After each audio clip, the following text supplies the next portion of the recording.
mission. That means the New Horizons spacecraft, which flew by Pluto in July 2015, will be doing another flyby of an object in the Kuiper Belt. That's the large cloud of icy bodies found at the edge of the solar system.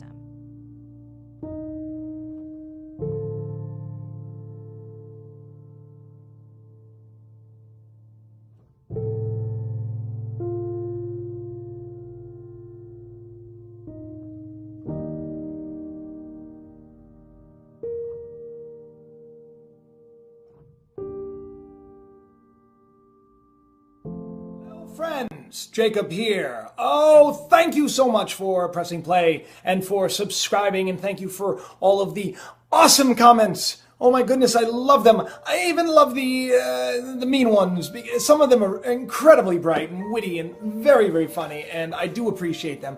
And I try to get back to everybody, and if I haven't gotten back to you, just give me some time. Today I want to talk to you about NASA's New Horizon mission, which has been extended,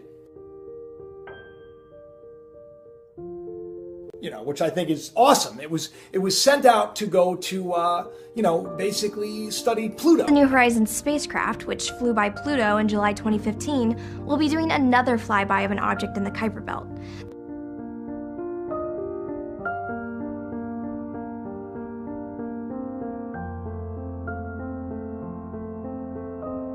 It's interesting because I often talk about these little breadcrumbs, this how I'm inspired to look into things, and this was one of them.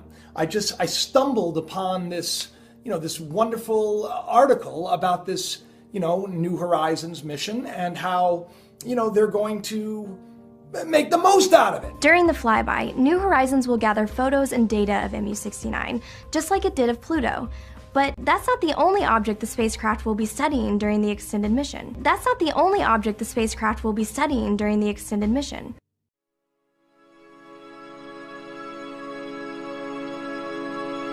They sent this, the New Horizons, they sent it out to study Pluto. And it's been traveling for some time, and now that it's there, they've now extended the mission. And what are they going to study? We're going to study a lot of other things in the Kuiper Belt. That includes studying the dwarf planet Eris, the second largest object in the Kuiper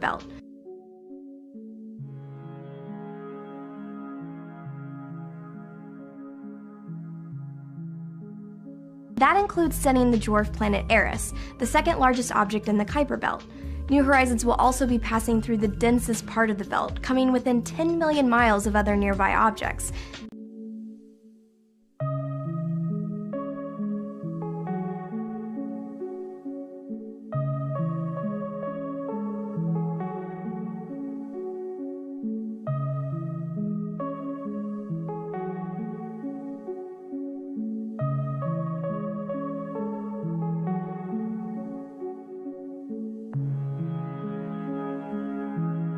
Now that's what this is all about. It's about Eris, because when I was reading this awesome post on the NASA website, I was really struck by this one little quote that the head guy had said.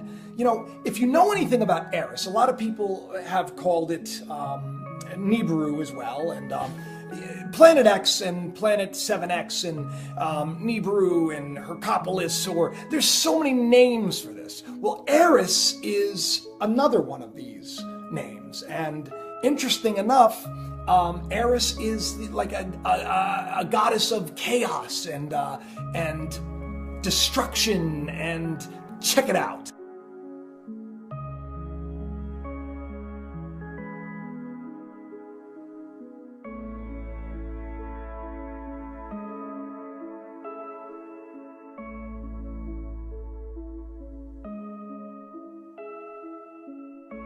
You'll notice that Eris is also pictured with the wings. Well, Eris, this orbital planet, is also much like Nibiru. It has a interesting orbit that is, swinging possibly towards us. Although, as I dug into the research, I couldn't find anywhere that said that it was heading towards us, you know? Actually, what I found was it said that it is like, they call it like the 10th planet. Like it's so far away from the sun and it's farther out, past Pluto.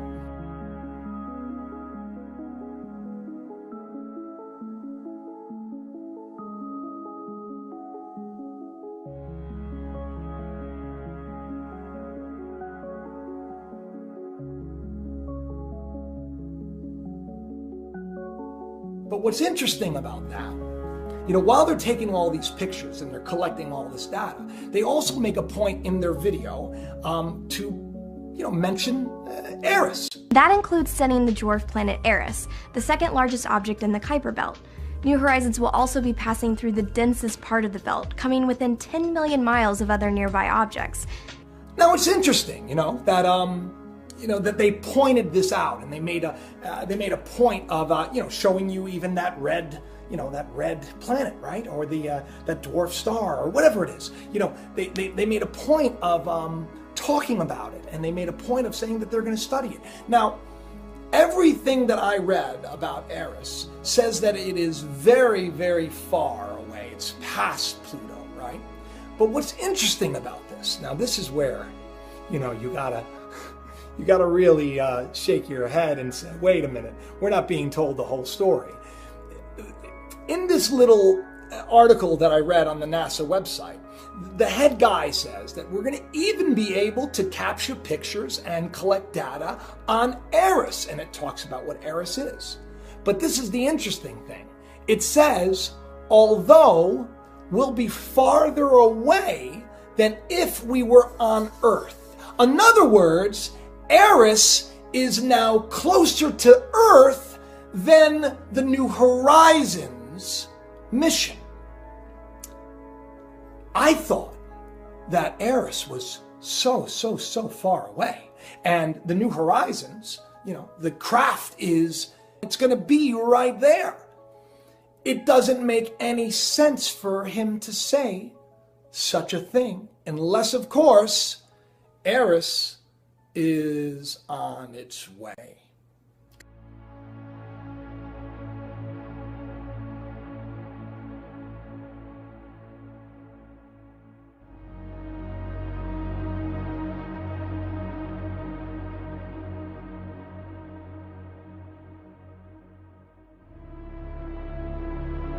Could Eris be Nibiru? Is that what's going on? Let me tell you a little bit about this, you know, this crossing planet, this planet that is pictured always as a cross and with wings. And well, everywhere you look, I mean, this is not, you know, a lot of people say that Nibiru isn't real, but all you have to do is do a little bit of research and you'll find that there is plenty of evidence that there is some kind of a planet that looks like a cross that has made an orbit here before.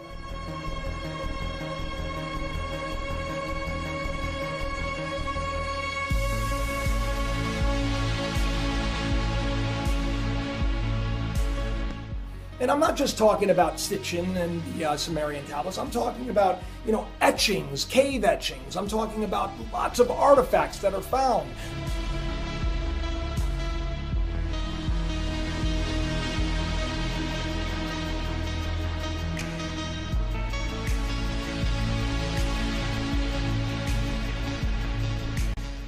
Now, what's interesting is what's going on around the world with all of the flooding and all of the earthquakes, and that we are just in such a crazy, crazy time.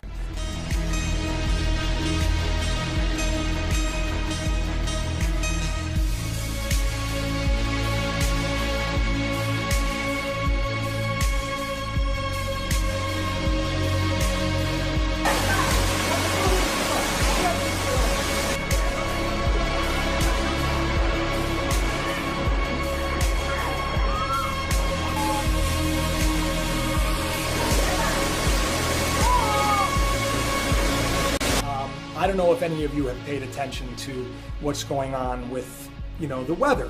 but we've reached a point that is just incredibly disastrous. Something about jet streams passing the equator, and that spells absolute destruction and disaster for this planet. Why am I saying all this? Well, once again, none of this would be happening if it was just simply anthropogenic, if it was just simply, man-made, carbon footprint. It only makes sense that something is heading our way. There's actually a book that was written about Eris causing global climate change. I found that interesting, and I also found interesting this really remarkable astronomer who's incredibly well respected in the field, talking about how Nibiru is coming. Now, he didn't use the word Nibiru, he used Hercopolis, or I'm not sure how to pronounce it, but I think that if you're into Nibiru and you're into these things, I think you know what I'm talking about. Que lo que se verá es Marte o cualquier otro planeta, pero en realidad es el Hercólogos. ¿Qué consecuencias sobre nuestro planeta? Las más terroríficas.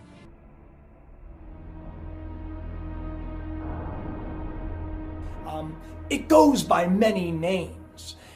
And I just thought to myself, well, it would be confusing if it went by all these names, because how do you really keep track? I mean, we know Nibiru is the name that we all know. Could Nibiru be Eris? Is Eris heading towards us? Is that why NASA made a point of saying in their video that they're going to be studying Eris? That includes studying the dwarf planet Eris, the second largest object in the Kuiper Belt. Is that the reason? You know why? Because when things get closer to the point where things are visible in the sky, and yes, right now, some people are saying that it is, but you really do, from what I understand in my research, you really do need to have just fantastic equipment, telescopes, and all of that to really see what's going on. But in a couple of years, that's not going to be the case. I mean, I don't think that any of this is going to happen, within the next 6 months. I think that this is going to happen, and we have some time. And I think that this time is for us all to get the word out and to prepare. And I don't mean prepare like live in fear. I mean prepare like start to really get your house in order, start to really live your life, because this doesn't necessarily spell disaster and doom for us all. What it does say is that we are headed for a new day, and that new day could be on the tails of Eris coming towards us. When you look at what that lead NASA guy had said, the guy who's in charge, when he said that it'd be easier to take the pictures from Earth because Eris is closer to the Earth right now than Pluto, that's a dead giveaway that they have been lying to us. And they haven't told us that Eris is headed our way. It's a mess, people. And they slide that little thing in. It was almost like like when I read it, I was struck within my heart, because I said, hang on a second. I thought Eris was farther away than Pluto, and if the New Horizon craft is right there at Pluto, wouldn't it be close? Well, not according to the head guy. The head guy says that it'd be easier and closer if we were taking the pictures from Earth itself.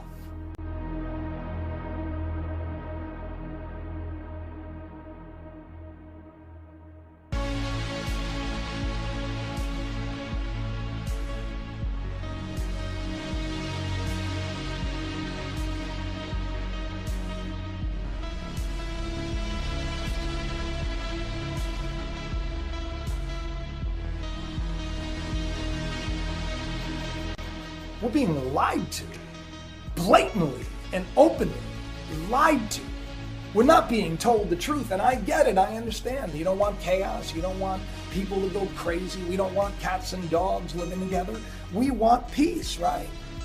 Well, we need to be given more credit than that. We need to come together as a people, and we need to put our faith in more than what they're telling us to put our faith in. We need to seek. We need to ask questions because there is such devastating climate change right now. There is such devastating fish kills, and I mean, we're seeing fish kills on a regular basis. I mean, animals are dying off in the thousands and hundreds of thousands, and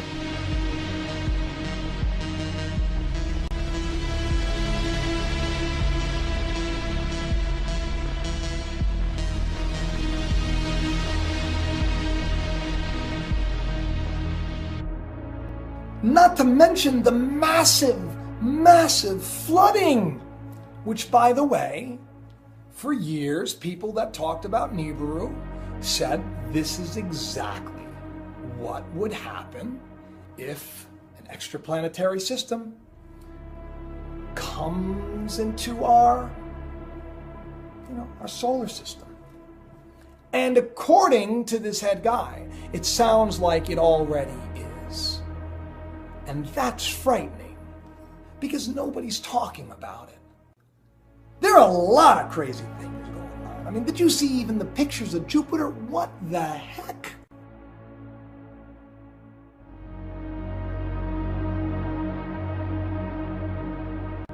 There is so much to talk about. My last video was on the Mandela effect, and I have to tell you something. It's, you can say what you want. Either, millions and millions of us just have completely, had spouts of like terrible memory and we've remembered everything wrong, or things have like legitimately changed. Dimensions are blending into dimensions. Who is to say that the powers that be know what's coming?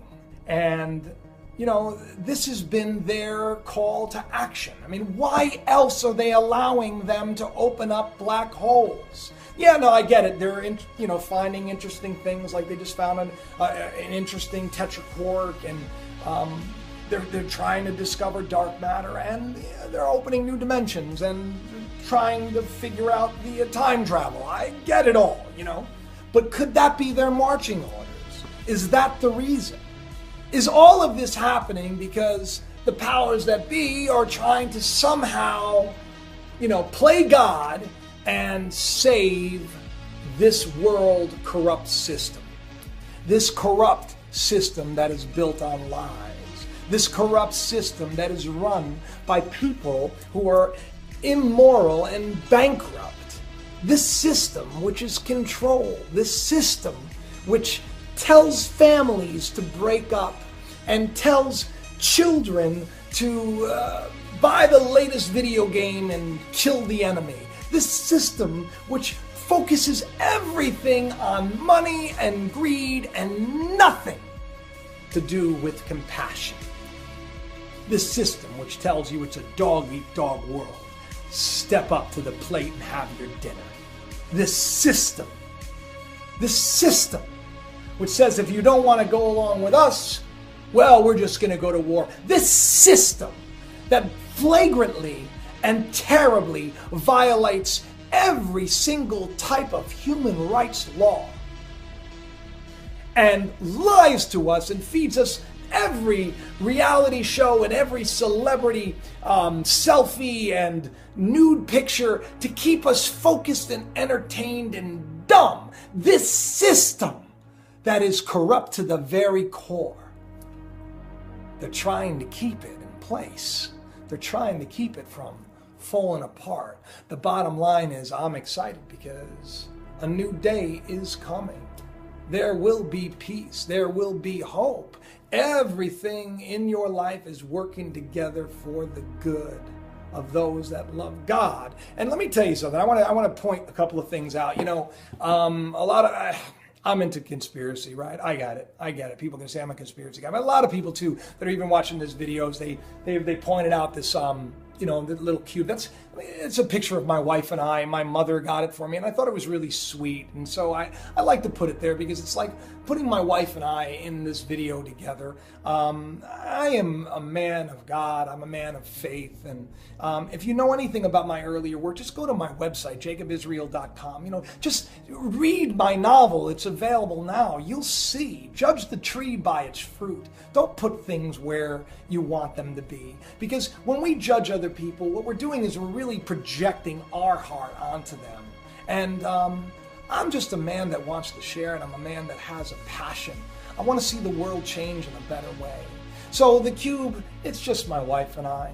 The clock, I know it stopped. It's on 11:11. I get that. You know why? Because when I was younger, I saw 11:11 everywhere, and I felt like it was a wake-up call, you know, and it was actually, there's an 11:11 phenomenon everywhere else. So I kind of liked that it stopped on 11:11 because I think it's time for us all to wake up, you know. And the oil painting behind me was something we saw at and we just picked it up. I don't know who the artist is. The elephant behind me, this is my nanny. My nanny, she, my mother was a teenage mom. She was, you know, young. I lived with my nanny, my grandmother. She loved elephants. She had them everywhere. So I have that right there. And that's me. And you know, and I talk with my hands because I'm Italian. People keep asking me, are you Jewish? The name is God-given. It's my name. And I am not Jewish. You know, I keep telling people I'm Italian. I'm Italian-Irish. That's my heritage. And I talk with my hands because everybody talks with their hands. And please don't read into it. And if I do something, you know, by accident, please understand that it is not because I'm involved in some nonsense, especially if I'm doing videos to expose the nonsense, all right? So anyway, thank you for subscribing. Please do tell everybody about it. And check out my novel. The link is, it's in the little comment section. Click on it. Buy a copy today. I love you all.